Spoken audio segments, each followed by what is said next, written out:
તો પાટણમાં ધોળા દિવસે ભર બજારમાં ફાયરિંગની ઘટના બની છે। નીલમ સિનેમા વિસ્તારમાં ફાયરિંગની ઘટના સામે આવી છે। એક જ સમાજના બે જૂથો વચ્ચે ચાલતી જૂની અદાવતમાં ફાયરિંગ કરવામાં આવ્યું છે। આ ખાનગી ફાયરિંગમાં એક યુવકને ગોળી વાગી હોવાનું અનુમાન લગાવાઈ રહ્યું છે। આ યુવકને પાટણની ખાનગી હોસ્પિટલમાં સારવાર માટે ખસેડવામાં આવ્યો છે। તો ગોળીથી ઘાયલ થનાર યુવકની તબિયત ખૂબ જ નાજુક અવસ્થામાં હોવાનું જણાઈ રહ્યું છે। ફાયરિંગની ઘટના બનતા એ ડિવિઝન એસઓજી તેમજ એલસીબી પોલીસનો કાફલો છે તે ઘટના સ્થળે પહોંચી ગયો છે। ફાયરિંગની આ ઘટના બની છે જેમાં એક યુવાન ઘાયલ થયો હોવાનું સામે આવ્યું છે। જાણકારી મેળવીશું સંવાદદાતા અશરફ પાસેથી। અશરફ, ખાનગી બજારમાં ધોળા દિવસે ફાયરિંગની ઘટના બની છે, શું મામલો છે આ? બિલકુલ પ્રીતિ, પાટણનો નીલમ સિનેમા વિસ્તાર છે જ્યાં અત્યારે થોડા દિવસે ફાયરિંગની ઘટના ઘટી છે।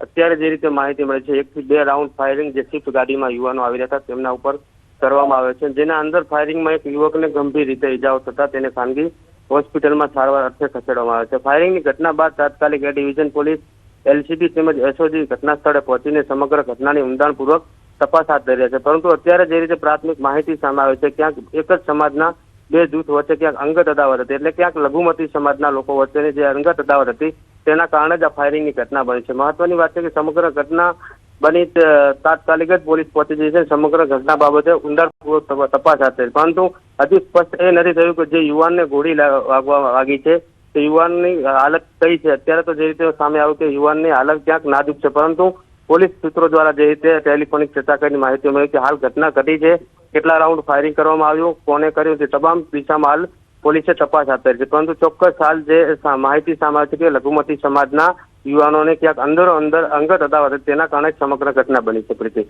બિલકુલ આભાર આપનો જાણકારી આપવા માટે અશરફ।